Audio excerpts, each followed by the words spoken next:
السلام علیکم ورحمۃ اللہ وبرکاتہ۔ کیسے ہیں آپ سب؟ امید ہے آپ سب خیر و عافیت سے ہوں گے۔ جہاں جہاں بھی میری آواز سنی جا رہی ہے، اللہ تعالیٰ آپ سب کو اپنے حفظ و امان میں رکھے۔ ہم آپ کو اپنے چینل پر خوش آمدید کہتے ہیں۔ ہمارے چینل کا نام ہے اردو سٹوریز، جس میں ہم آپ کو مختلف قسم کی اردو کی کہانیاں اور سبق آموز واقعات سنائیں گے۔ آج کی ہماری کہانی ہے اسکول۔ آج عبداللہ بہت خوش تھا کیونکہ آج اس کے بیٹے حذیفہ کا اسکول میں پہلا دن تھا۔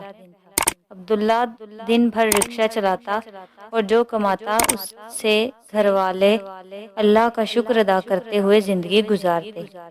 عبداللہ ان پڑھ تھا، اسے پڑھنا لکھنا بالکل بھی نہیں آتا تھا۔ اسی وجہ سے وہ چاہتا تھا کہ اس کا بیٹا تعلیم حاصل کرے اور علم کے ذریعے پوری دنیا میں دین زندہ کرے۔ عبداللہ نے سب سے پہلے مسجد کے امام صاحب سے مشورہ کیا کہ عبداللہ کی تعلیم و تربیت کس طرح کی جائے۔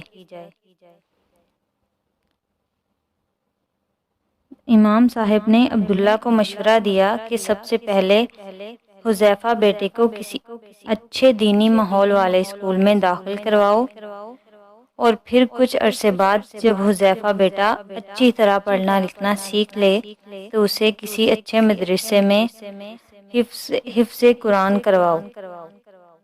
عبداللہ کو امام صاحب کی باتیں بہت اچھی لگیں۔ وہ امام صاحب سے اجازت لے کر گھر آیا اور حذیفہ کی والدہ کو امام صاحب کی کہی ہوئی باتیں بتائیں۔ حذیفہ کی والدہ ایک سمجھدار خاتون تھیں، وہ بھی ان کی باتوں پر عمل کرنے کے لیے فوراً تیار ہو گئیں۔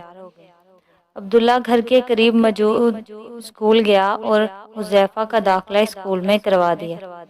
آج حذیفہ کا اسکول کا پہلا دن تھا۔ ایسا لگ رہا تھا کہ عبداللہ کے گھر میں عید آ گئی ہے۔ سب گھر والے بہت خوش تھے۔ آج حذیفہ اسکول جائے گا۔ حذیفہ کو اسکول کی نئی یونیفارم پہنائی گئی۔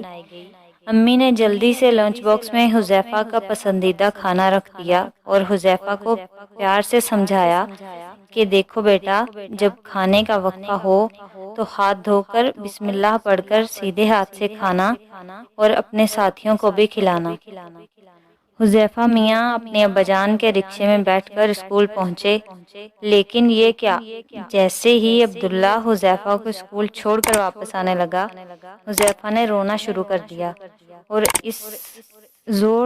اس نے زور زور سے رونا شروع کر دیا کہ عبداللہ کو اسے واپس گھر لانا پڑا۔ گھر آ کر عبداللہ نے حذیفہ کو بہت سمجھایا اور علم حاصل کرنے کے فضائل سنائے، لیکن حذیفہ میاں نہ مانے اور اسکول نہ جانے کے لیے بالکل تیار نہیں تھے۔ اب تو عبداللہ بہت پریشان ہوا اور حذیفہ کی والدہ سے مشورہ کیا۔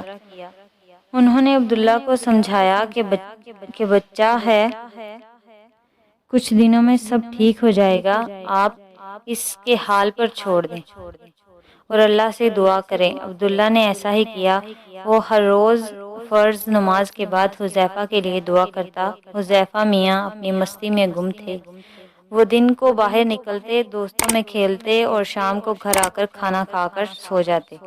ایک دن حذیفہ اپنی عادت کے مطابق شام کے وقت کھیل کے میدان میں پہنچے تو وہ یہ دیکھ کر حیران رہ گئے کہ ان کا کوئی بھی دوست کھیلنے نہیں آیا۔ وہ بہت پریشان ہوئے اور کچھ دیر دوستوں کا انتظار کرنے کے بعد گھر واپس آ گئے۔ دوسرے دن بھی یہی ہوا، یہاں تک کہ پورا ہفتہ گزر گیا۔ اب حذیفہ نے بھی گھر سے نکلنا چھوڑ دیا۔ ایک ہفتے کے بعد حذیفہ کے دروازے پر کسی نے دستک دی۔ حذیفہ نے دروازہ کھولا تو اس کے سارے دوست کھڑے تھے۔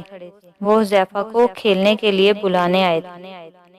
حذیفہ نے ان سے پورا ہفتہ غائب رہنے کی وجہ پوچھی تو انہوں نے بتایا کہ ہمارے اسکول میں امتحانات ہو رہے تھے، اس لیے ہم پڑھائی کر رہے تھے۔ اب الحمدللہ ہمارے امتحانات ختم ہو گئے ہیں تو ہم تمہیں کھیلنے کے لیے بلانے آئے ہیں۔ حذیفہ نے ان کی باتیں سن کر حیران رہ گیا۔ حذیفہ نے امتحان کا لفظ پہلی مرتبہ سنا۔ اسے نہیں پتا تھا کہ امتحان کیا ہوتا ہے۔ دوستوں کے سامنے تو اس نے کچھ نہیں کہا، خاموشی سے ان کے ساتھ کھیلنے چلا گیا۔ لیکن جب شام کو کھیل کر گھر واپس آیا تو رات کے کھانے پر اس نے عبداللہ سے پوچھا کہ ابو جان، یہ امتحانات کیا ہوتے ہیں؟